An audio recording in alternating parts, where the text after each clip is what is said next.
කොමිසමක් පත් කිරුවා නම් ඒකට සම්පූර්ණ ඒ කාර්ය ඉවර කරන්න ඕනේ. ඒක ඊළඟ පියවරල් ගන්න ඕනේ.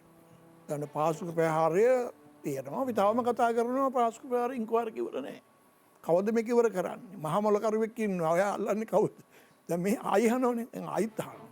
ඒතර ආයිත් කොමිසමක් පත් කරනවාද? මේ පත් කරු කොමිසම මොකද උනේ? ඒතර මහ බැංකුව බඳු කර විතර නෙවෙයි නේ අර වංචා දූෂණ ශ්‍රේණිකල මහාලි කොමිසමක් දැම්මනේ. මෛත්‍රීපාල සිරිසේන ජනාධිපතිවරයා කාලේ. බරපතල වංචා දූෂණ. බරපතල වංචා දූෂණ. ඒ වාර්තාවක් තිබුණානේ.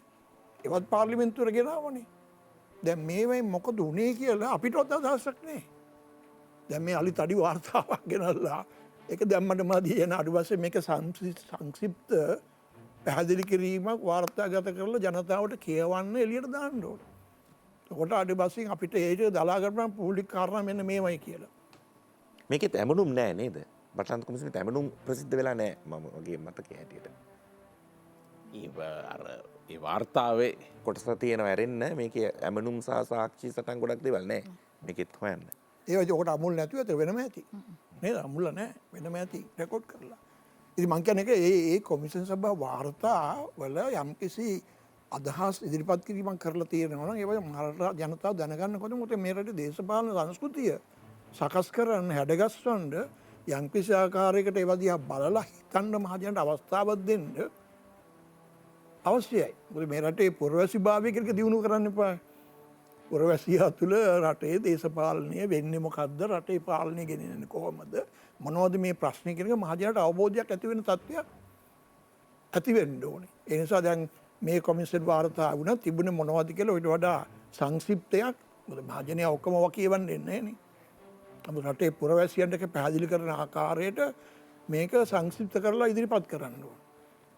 ඒ නිසා දැන් මේකයි මං කිව්වේ මේ මෑත කාලේ මේ කොමිෂන් සභාව බලපුවම පෙරදේ තමයි මේ ඔක්කොගේම දේශපාලනේ තියෙනවා. අර ඔබ හුවන දේශපාලන සද්භාවයක් නැහැ. දේශපාලනයේදී තියෙන්නේ අපි කියන්නේ only interest. There's no moral in politics. දේශපාලනේ සදාචාරයක් නැහැ. තිබෙන්නේ ආශාවන් පමණයි.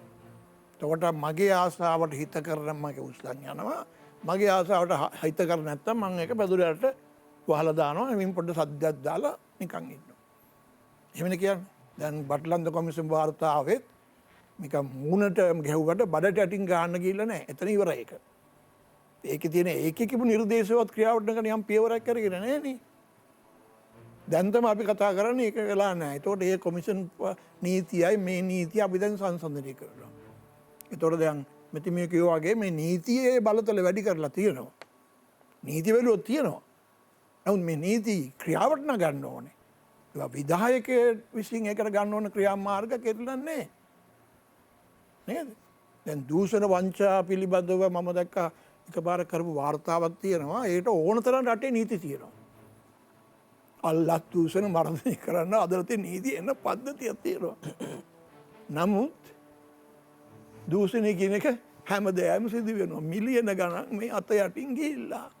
දැන් මම කෝප මීටින් අහගෙන පේනවනේ මේ දැතිරෝධ අපිට පේන්නේ දැතිරෝධ කරගෙන හැටි. අපි බලන් ඉන්නේ මේ උඩ පේන විතරනේ මහජනයා. ඒව ඇත්තට මේ ප්‍රසිද්ධියනේ හොඳයි මහජනට පේන්න. මෙන්න ආණ්ඩු කියන එක මේ මුදල් ගනුදෙනු කියන හැටි මෙන්න කරලා තියෙන හැටි.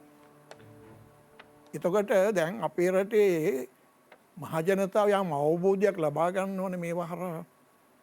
ඒ නිසා ඔබතුමී කිව්වා වගේ මේ කොමිෂන් වාර්තාවල වැදගත්කමක් තියෙනවා. යම් තොරතුරු හොයලා ඉදිරිපත් කරලා ඒවා තුළ මේ අපේ පුරවැසිභාවය දිනු කිරීම. මහජනතාවගේ උනන්දු අවධානය යොමු කිරීම ඒවා ගැන හිතන්න කල්පනා කරන්න අවස්ථාවක් දෙන එක.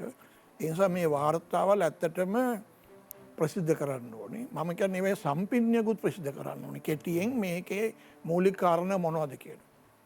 නැත්තම් මහජනයා කරන්නේ කවුරු හරි කෙනෙක් කියන එක අහගෙන ඒකට තීරණ ගන්න. ගොඩක් වෙලාවට මහජනතාව තුළ තියෙන මතය කියන්නේ තවත් අය විසින් හදපු මතයක් නේ. මහජන මතය කියන්නේ මහජනයාගේ මතය නේ වෙනත් අය දාපු මතයක්. ඒතර හරි තොරතුරු නිවැරදි තොරතුරු දැනගන්න මහජනතාවට අවස්ථාවක් ලබා දෙන්න ඕනේ. ඒ නිසා මට අදහසක් තියෙනවා ওই කොමිෂන් වාර්තාවල තියෙන රුවන් සම්පින්ඩනය ප්‍රසිද්ධ කරන්න ඕනේ මහජනයාට. මහජන දැනගන්න. එතකොට නැත්තම් ඒවත් නිකම දේශපාලන තුරුම්පුවක් විතරයි. ලොකු සද්දයක් දානවා. එන්න ප්‍රචාරණ වැඩක් කර වගේ කරනවා ඉරසිවරයි. මගේ අපේ රටේ සුගක් ඔය ප්‍රොජෙක්ට් පටන් ගන්න ව්‍යාපෘති එන්නට අනබෙර ගහලා රත්මිය පත්තු කරලා පටන් ගන්නවා. පස්සේ බලපුවම වැඩේ ගියත් නැත් අපි දන්නේ නැහැ. වැඩේ කරලානේ. ඒ වගේ වැඩ කරන්න හොඳ නෑනේ.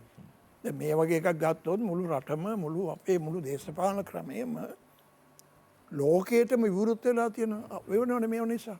දැන් අද ඔය සිද්ධි අපිට ආවේ අල් ජසීරා එකේ කතා කරවන්න. මොකද අද නෙමෙයි නෝ වාර්තාව ආපු වාර්තාව. එතකන් අපිටවත් අවධානයක් යමුනේ නැහැ. නේද? ඊට පස්සේ අල් ජසීරා සාකච්ඡා එළියට ආවට පස්සේ ඒක හොදන්න ආපහු ප්‍රෙස් කොන්ෆරන්ස් මේ තියන්න ගත්තට පස්සේ ඔන්න දැන් වාර්තාව ගෙනල්ලා දැන් මම ඒක ආවි පාර්ලිමේන්තු දුන්නේ නැහැ කිව්වා. දැන් පාර්ලිමේන්තු දුන්නා. දැන් මේ පාර්ලිමේන්තුවේ තියෙනවා ඔය වාර්තා පිළිබඳව. හරි ඒ වගේ මේ පාර්ලිමේන්තුවේ තියෙනවා අනිත් කොමියුන් සභා වාර්තා පිළිබඳවත් සාධාරණ ඉටු කරන්න. ඒ ඔක්කොම නිමුණ වූ කාර්යයන් විදිහට තියන් ඉන්න හොඳ නැහැ. මොකද ඒක මේ අපේ රටේ රාජ්‍යයට තියෙන්න ඕනේ සුජාතභාවය, ගෞරවය පිළිබඳ තත්ත්වයට ඉතාම අවශ්‍යයි.